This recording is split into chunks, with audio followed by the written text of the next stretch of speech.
Yeah, we'll try pulling this one out.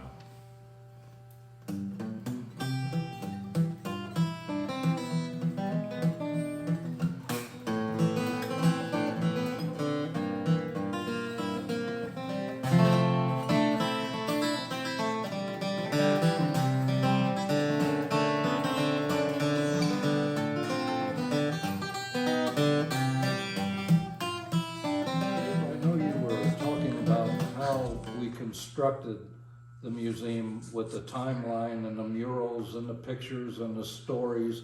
And then, of course, we have artifacts just Yes. about everywhere laying around here. In fact, because I don't have anywhere else to put them, we just kind of pile them up. So could you tell us a little bit about how we started the construction of the museum? Yeah, I mean, like any museum, you're going to be constantly organizing things. And so, one of the things we did in the construction of the museum, I've already mentioned that we had those periods of time that we showcased, and we have those labeled, and then we have corresponding pictures that are images of the things that would be happening at that time. And we also then had Kathy Hanners, when she was still teaching art here at Pana High School, draw and paint, and had her students helping her, murals of each period.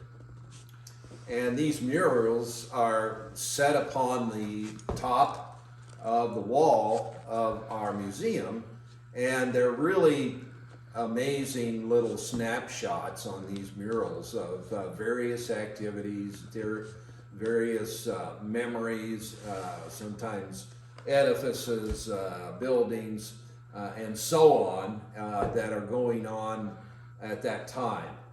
And then I didn't mention this before, but through the center of the wall of our pictorial view of the museum here, we have a timeline, and that timeline depicts every year since Pana's founding, and it goes back all the way to even the beginning of the United States.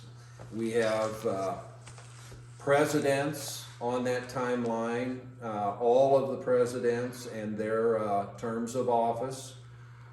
They are depicted on the timeline, and we also have a snapshot or a little blurb about what was happening that was kind of an important event at that time that president was in office.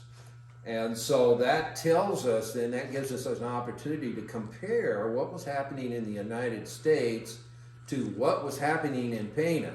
And sometimes there is a really large correlation, and other times it's like life is just going on, just like it always has, you know, and that's pretty much the way history rolls, I think. We were pretty fortunate to have these 14-foot ceilings in this room, so we have plenty of room for the murals and the pictures. Yes, these ceilings are certainly a historic thing in themselves. Yeah, yeah.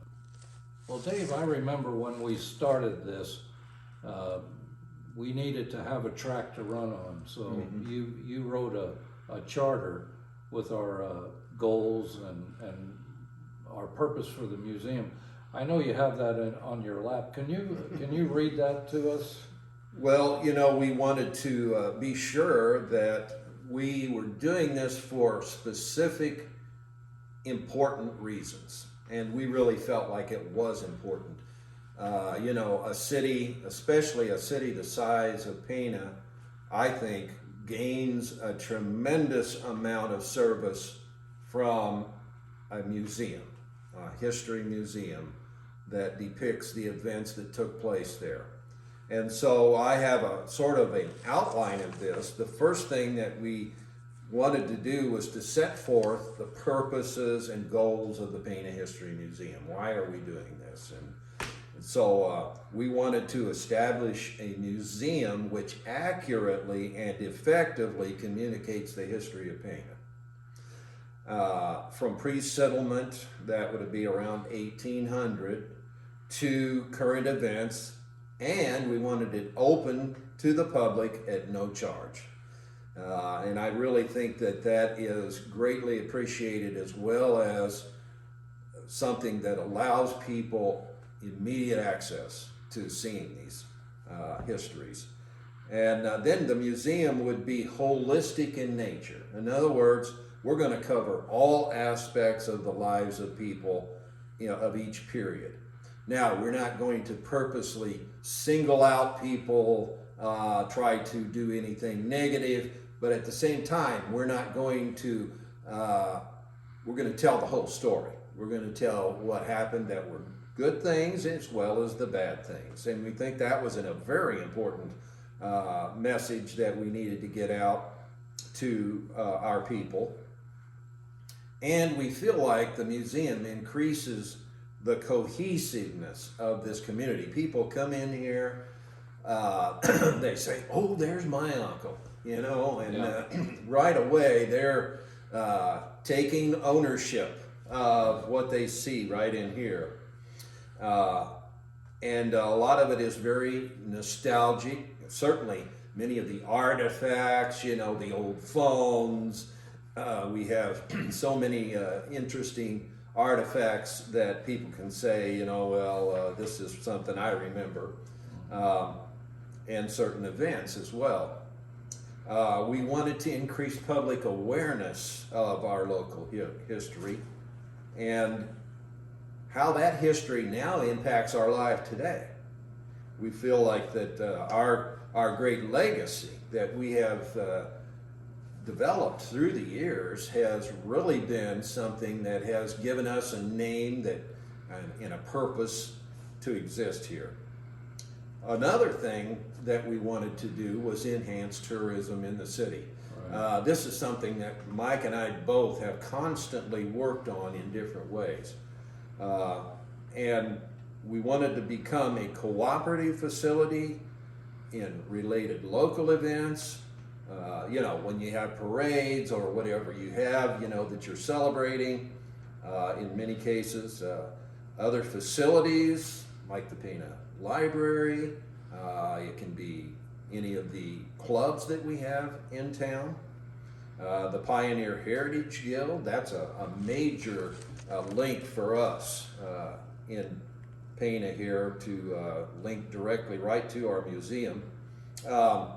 The bike trail, we're very interested in promoting that.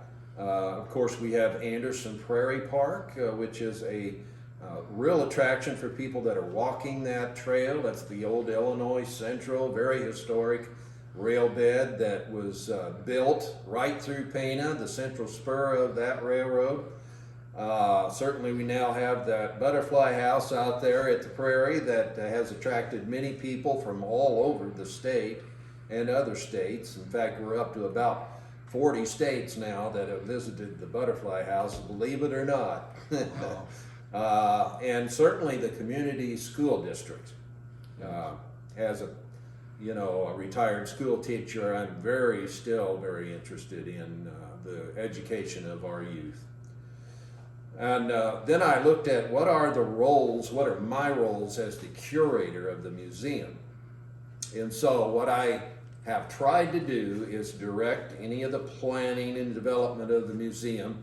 Of course, Mike's been there right by my side through all of that and made all sorts of very good suggestions.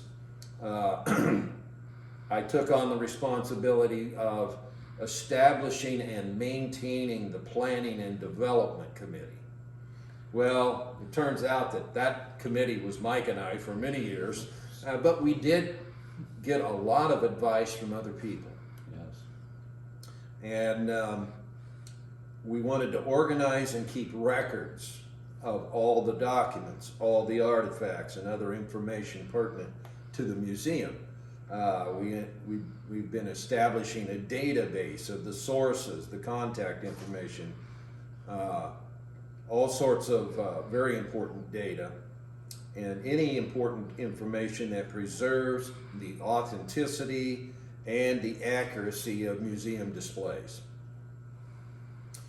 Wanted to also see that displays are constructed in a timely manner and correctly displayed. That's an ongoing process. That's always like, well, we could do this now, or we could do that maybe in a better way.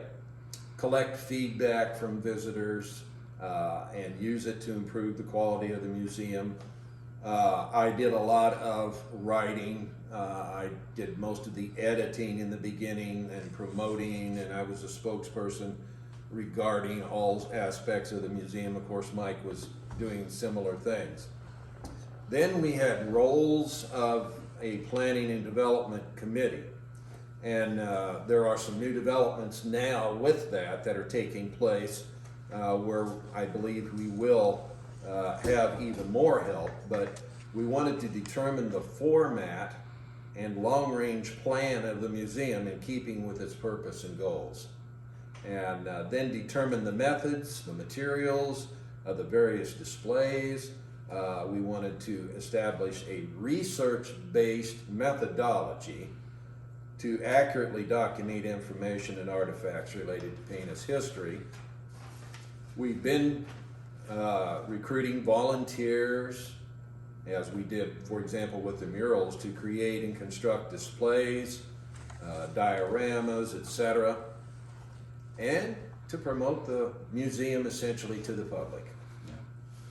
Well, you know, we got a recent volunteer that's been pretty amazing, Mike Chody. That's right. You know, he's been taking these videos, and we certainly appreciate Yes. the people that help us out. The man behind the camera. The man behind the camera.